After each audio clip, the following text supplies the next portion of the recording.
Hello, welcome to another episode of Prehistory in the Dark. I am your host, Darkness the Curse. And before we begin, as always, thank you so much to my generous patrons and our channel members over our sister channel, History in the Dark. You are the reason why this content remains in no man's land. Algorithm, why? Why do you love regular history but not prehistory? Answer me, cowards! And today, we're gonna discuss Sue. Yep, that's her name, Sue. She's a T-Rex. A big, chungus T-Rex. One of the largest T-Rexes ever discovered.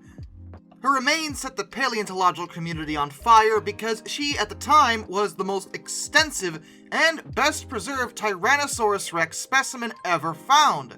90% of her was recovered by bulk. However, she did not have a smooth ride into a museum.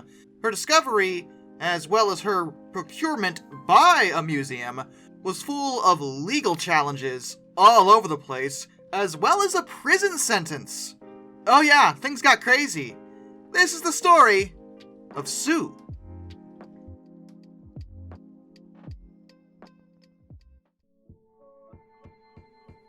Sue, as I said, is a T-Rex. Well, was a T-Rex, living about, 67 million years ago. She had a length of a little less than 12.5 meters, as well as standing about, 13 feet tall. She was a big girl, without question. And her weight measurements vary wildly, but she could have been as heavy as 18 metric tons. Big chungus.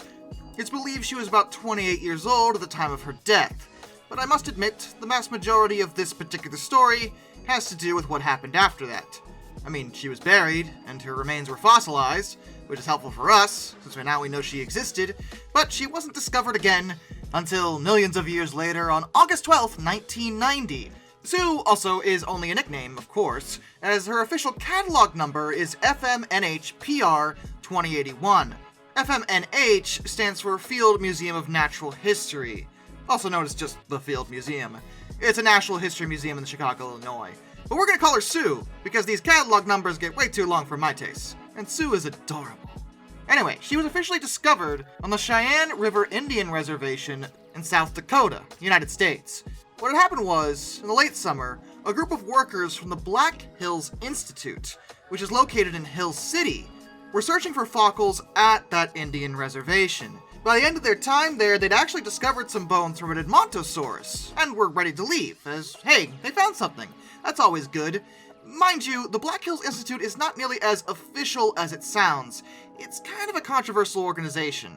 Yeah, they do research into paleontology, but they are a private corporation that specialize in the excavation and preparation of fossils. That sounds good, and sometimes they do good, but they also sell both original fossil material and museum-quality replicas to both museums and private individuals.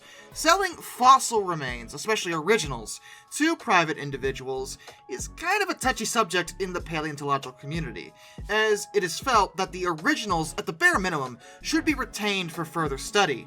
I mean, if you want to make casts and sell them to people, that's one thing, because those are reproductions. So, I mean, yeah, sell all you want in that case. But if you're selling original material, that's, kind of defeating the purpose of the research, you know? We kind of need to see that. It can't just be sitting on someone's shelf all these years. This will become very relevant later. What happened was their truck actually got a flat tire before they could depart on August 12th. The group had to go get some supplies to repair it, and in the meantime, a woman by the name of Sue Hendrickson decided to explore the nearby cliffs that the group at that point hadn't actually checked. When she was walking along the base of the cliff, she noticed some small pieces of bone. Naturally, she got more curious and looked above her to see where the bones had actually originated, and observed much larger bones that were protruding from the wall of the cliff. Realizing that what she found was much bigger than she initially thought, she returned with a few small pieces of the bones and reported the discovery to the president of the Black Hills Institute, Peter Larson. Larson was considered a fossil expert. He did attend the South Dakota School of Mines to study paleontology, but he only graduated with a bachelor's, and not in paleontology, in geology actually, in 1974. He never got a doctorate in either field, but he did know exactly what he was looking at. To him, they were clearly the remains from a Tyrannosaurus Rex, by the distinctive contour and texture. Closer examination of the site where they were found showed many visible bones above the ground, as well as some articulated vertebra. So the crew ordered extra plaster, and although some of them had to leave, Hendrickson and a few other workers began to uncover the bones. They were actually excited, because as they dug, they realized that a significant portion of this particular specimen, who would become known as Sue, after Sue Hendrickson, had actually been preserved. Prior to Sue, most T-Rex skeletons were missing pretty much half of their bones, and it's easy to understand why. Millions of years had passed, the Earth had shifted in many ways, and T-Rexes were pretty large. It's pretty easy for a very large specimen to get, well, separated from itself. And fossilization requires the remains to be buried very quickly, and it's much harder to bury a large creature than it is to bury a small one. Further examination of Sue's remains long after her discovery led paleontologists to believe that she was probably covered by water and mud very quickly after she died, which prevented other animals from carrying away her bones. The rushing water would also explain how she was found. She was kind of jumbled up. Her hip bones were actually above her skull, and her leg bones were intertwined with her ribs. But she was intact, and that was the important part. They could reassemble her later. Her skull alone was 54.9 inches long, and most of her teeth were still there too. Once they got a hold of everything, they covered the remains in burlap and coated them in plaster, as they should have, and transferred them back to the offices of the Black Hills Institute, where they began to clean the bones. But that's when the dispute started regarding who actually owned Sue. See, the Black Hills Institute, and by extension Larson, had obtained permission from the owner of the land, Maurice Williams, to excavate and remove the skeleton, and paid him $5,000 for them. That was according to Larson anyway. But Williams later claimed that the money had not actually been for the sale of the fossil. He'd only allowed Larson to remove and clean the fossil for a later sale. I guess his logic was that Larson was renting the right to get the fossil out and then do all the work. This is a weird deal, but he did own the land. And more alarmingly, Williams was actually a member of the Sioux tribe, and the tribe themselves claimed the bones belonged to them. But the property where the fossil had actually been found was held in trust by the United States Department of the Interior, specifically the Bureau of Indian Affairs. In 1992, the FBI and the South Dakota National Guard, raided the site where the Black Hills Institute had been cleaning the bones and seized the fossil. FBI, open up!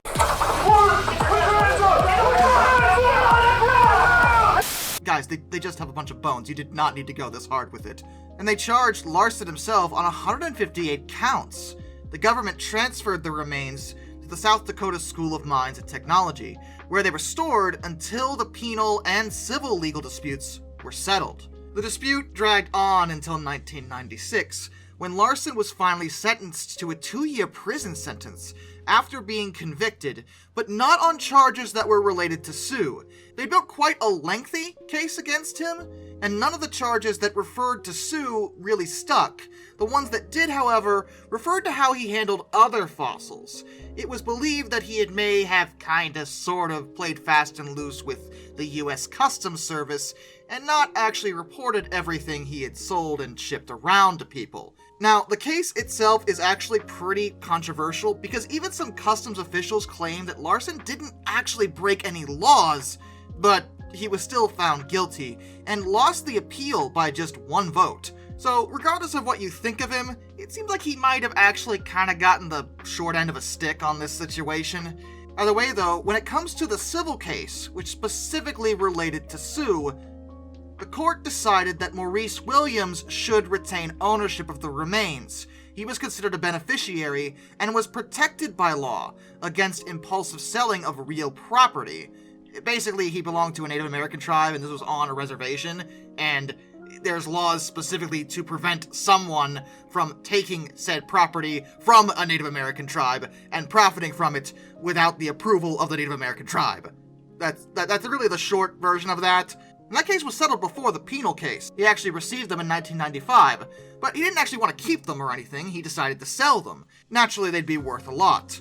He contracted with Sotheby's to auction the property. That's a British-founded American multinational corporation that's headquartered in New York City. They're one of the world's largest brokers of fine and decorative art, jewelry, and collectibles.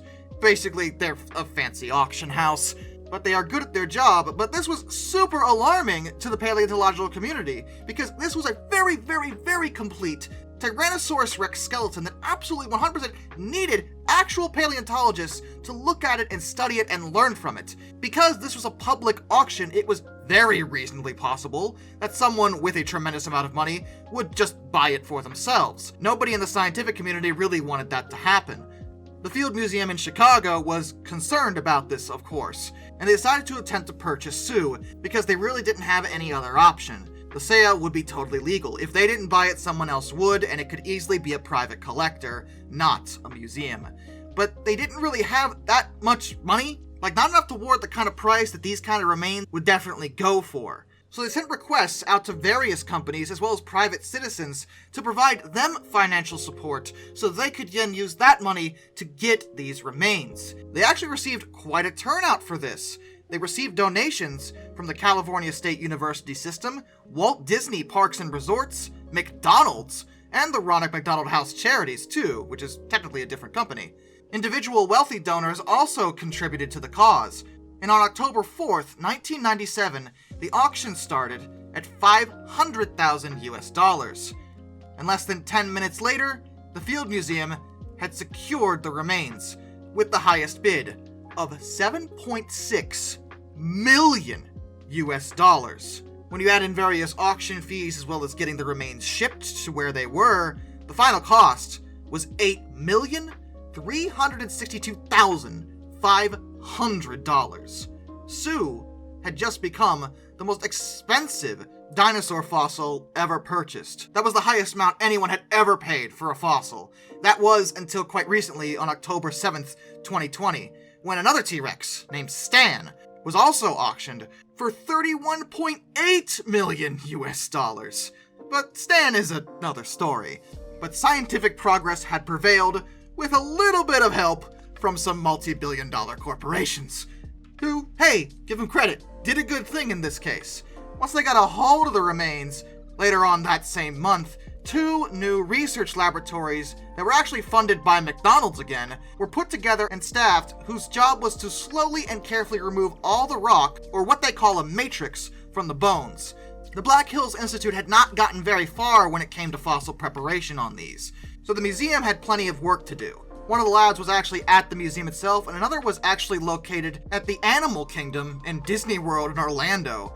This was a mutually beneficial arrangement for Disney and the museum, as Disney would benefit by people flocking to the park to see scientists actually preparing a real live dinosaur for display, but the museum got some solid funding out of it too. Millions of visitors actually observed the preparation of her bones through glass windows, in both labs too. The museum also set it up like this. Now, she was the most complete T-Rex ever found, but she wasn't 100%, which isn't unusual for a fossil, to be honest. They produced models of her missing bones from plastic in order to complete the exhibit. The modeled bones were actually colored differently in a purplish hue, so that visitors could see which bones were real and which bones were plastic. It honestly showed off how complete she really was. They also poured molds of each bone, as is typical for fossil preparation. The molds were sent to a company outside Toronto to be cast in hollow plastic. One of the set of casts was actually sent to Disney's Animal Kingdom in Florida to be presented for public display, because now people could see what Sue looked like, just in a mold form, not the original.